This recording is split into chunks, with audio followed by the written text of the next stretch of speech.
Hello once again everyone, and welcome back to another discussion video. This time around I'm going to be discussing a film called The Secret Life of Walter Mitty.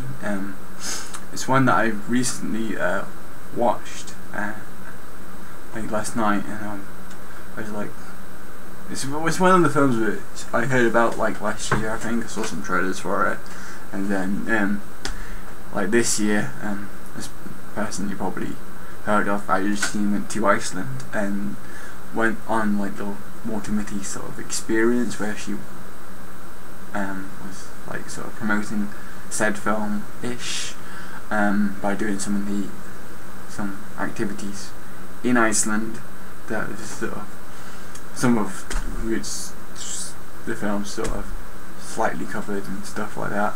Not all of them, but some of them were like that. So I was like, so I knew about it from that as well. So it's like when I saw it on a list of movies that my brother sort of gave me a bunch of movies, and I'm like, oh, this is a good Life of Walter Mitty. I've heard about this film. I've heard good things about said film. Let's watch said film whilst I download my game. Yeah, got some progress done on downloading that. Still gonna take a long time to download it, but you know, I'll get done eventually.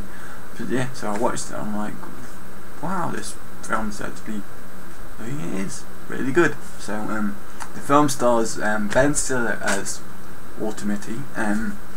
He's basically like this really dull and boring guy who works at Life magazine as a negative developer kind of deal. He basically handles the negative photos that come in from various people who take photographs for Life magazine, including, I think the guy's name was Sean McGuire,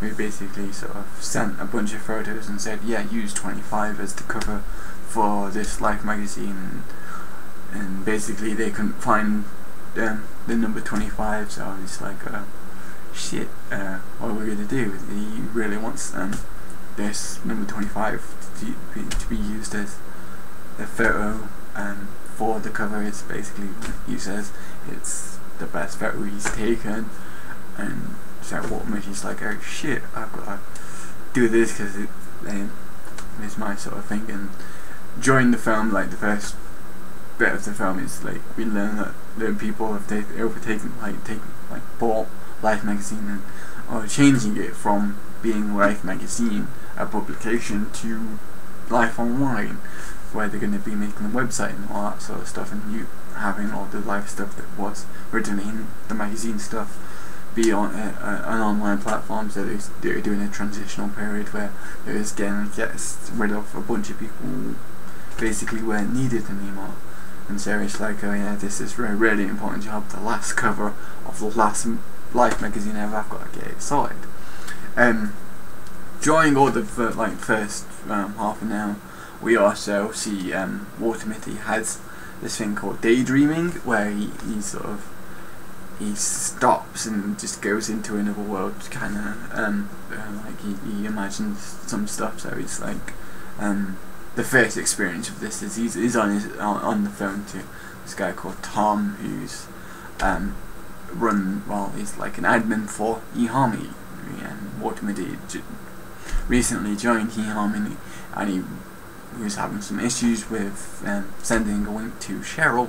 That was sort of love interest of the film, where he basically, this Cheryl person is someone who recently came to work at Life magazine, and he hears that she has a eHarmony account, and he's sort of interested in her, but you know, he's kind of shy and he doesn't have the courage to sort of go up and ask her out. So he wanted to sort of do the Pina Colada Girl, where they meet online, and then it's this sort of fake kind of deal, and sort of have that. So he's sort of created his own eHarmony account, where he obviously hasn't been and done stuff that much, so it's kind of like that. And obviously he daydreams at the point where he's on his phone and he's just thinking about this girl, and he's sort of at this point he's like,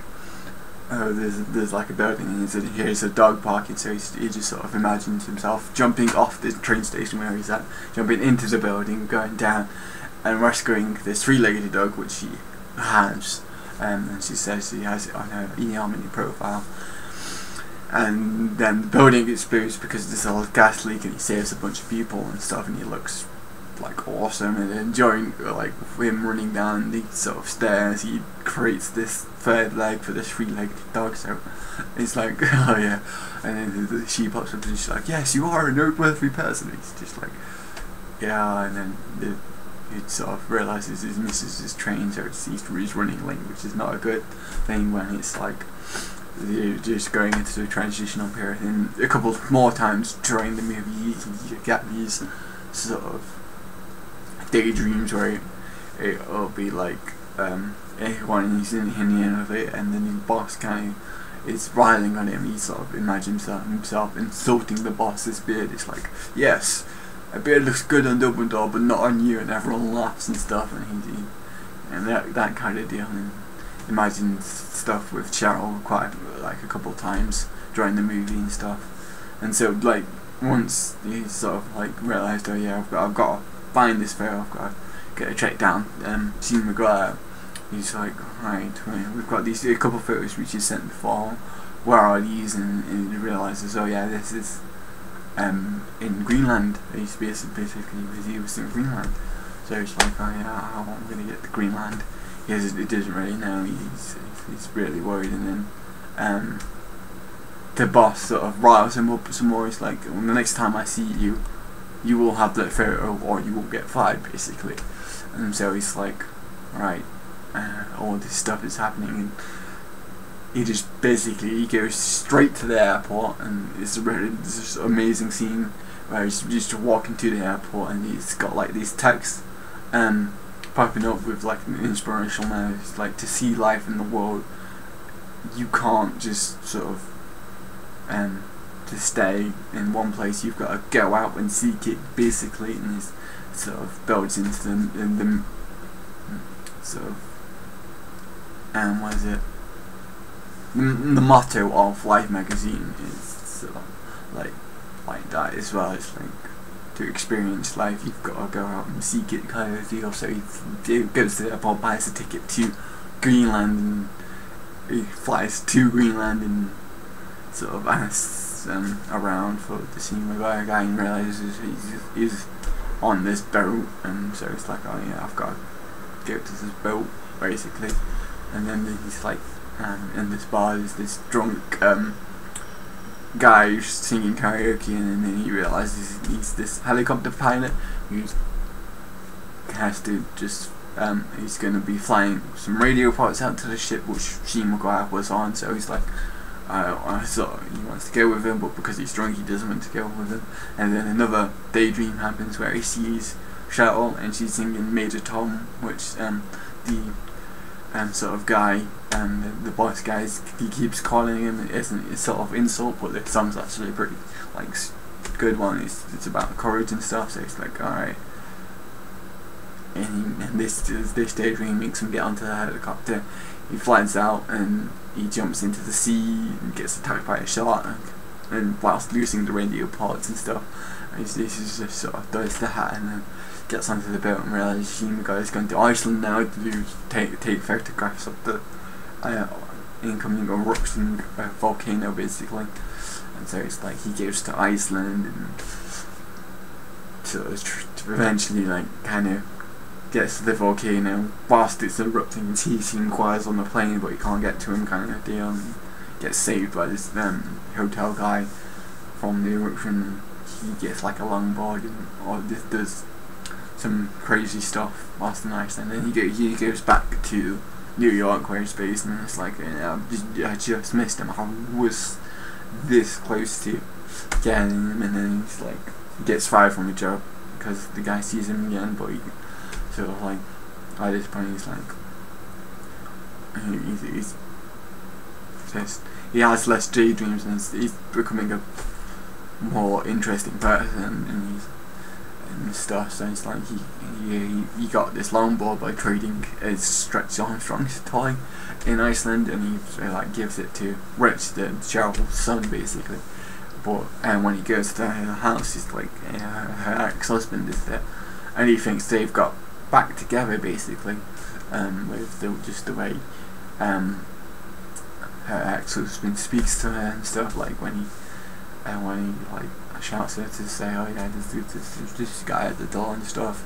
So he's like, oh, I don't want to sort of do anything, because obviously if they're back together now, and I'm out of the show getting with Cheryl, so he leaves the longboard there, and sort of he goes and then sees his mum, and his mum tells him, oh yeah, Sheen was here, and he's gone to go ask the walnuts if he can go into these Himalayan mountains so he can take a picture of a snow leopard, which is a very elusive creature.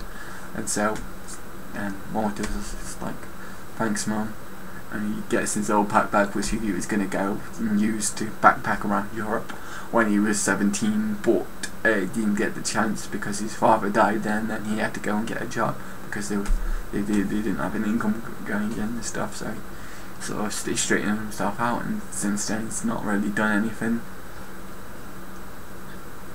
So he's like, I'll use this backpack, and he goes and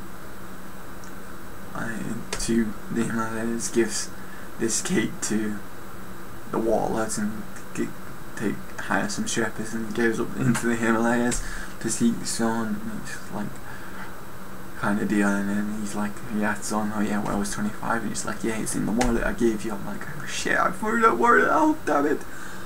And then he's like, they see the snow leopard, but Sheen doesn't take the picture. He's like, sometimes I just like to live in the moment rather than have the camera get in my way and stuff. And it's like, yeah, it's pretty cool. And then they go play some football with some of the locals, and then obviously Walter comes back.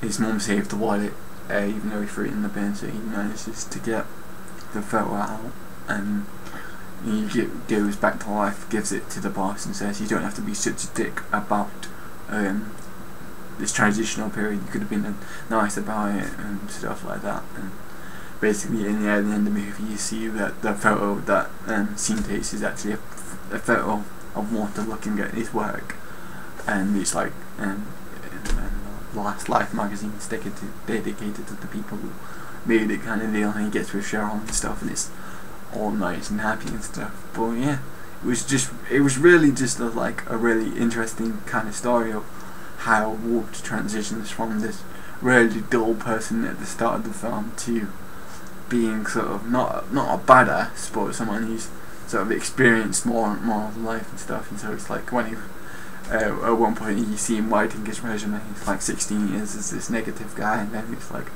one of 4 Navy SEALs who jumping into the North Sea, the sea, and bites a shark, and all this other stuff that he's done on his journey to find Sheen. He sort of puts it on his resume, and it's like, okay, he's sounding a lot more awesome now, and it's like he army page before he closed it because he didn't really use it. It's like, oh yeah, where have you been first off? And it's like, oh yeah, I've been to Phoenix, and yeah, I didn't get much. And then it's like, oh yeah, I went to Greenland, Iceland, going to a volcano and all this sort of stuff. It's like, oh yeah, you've got 300 winks, and it's like one of the best profile pictures or profiles I've ever done for you. And it's like, yeah, he's just made it to get to this one girl, which he eventually gets to, and it was really well shot when he transitioned to the daydreams and stuff. It's like, at first, when it first happened, I'm like, oh my god, that's absolutely awesome, and then you realise, oh yeah, it's a daydream,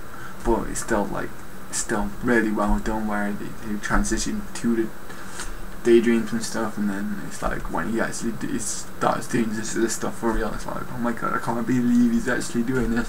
He's daydreamed about this awesome stuff, and now he's actually going out and doing it, and it's just really well done. And then obviously Ben Stiller, he's he's quite a comedic actor, but in this serious role he actually does a really good job of it, and he did a really good job. And then Kristen Wiig plays the love interest Cheryl, and she's a pretty pretty good love interest. She did it quite well, and most of the other sort of podcast is pretty good. You get some unknown people from like Iceland and stuff, like the helicopter pilot. He's probably never acted in a film before. He just happens to be an actual real life helicopter pilot who does the stuff.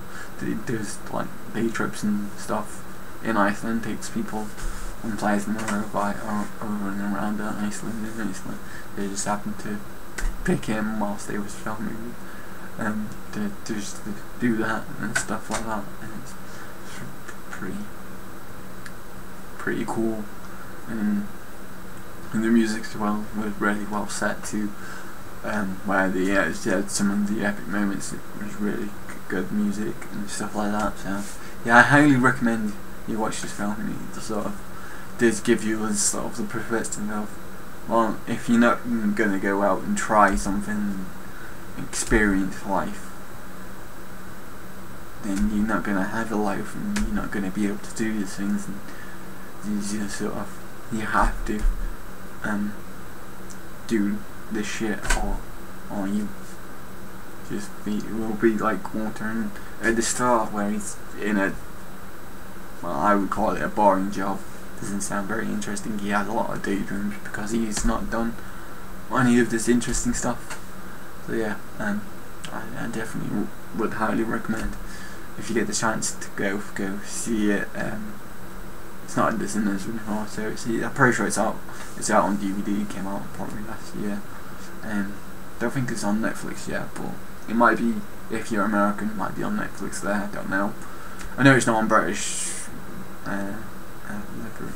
Netflix. But yeah, I'm gonna end it here, guys, because I've talked for quite a long time just about this movie, which I really enjoyed.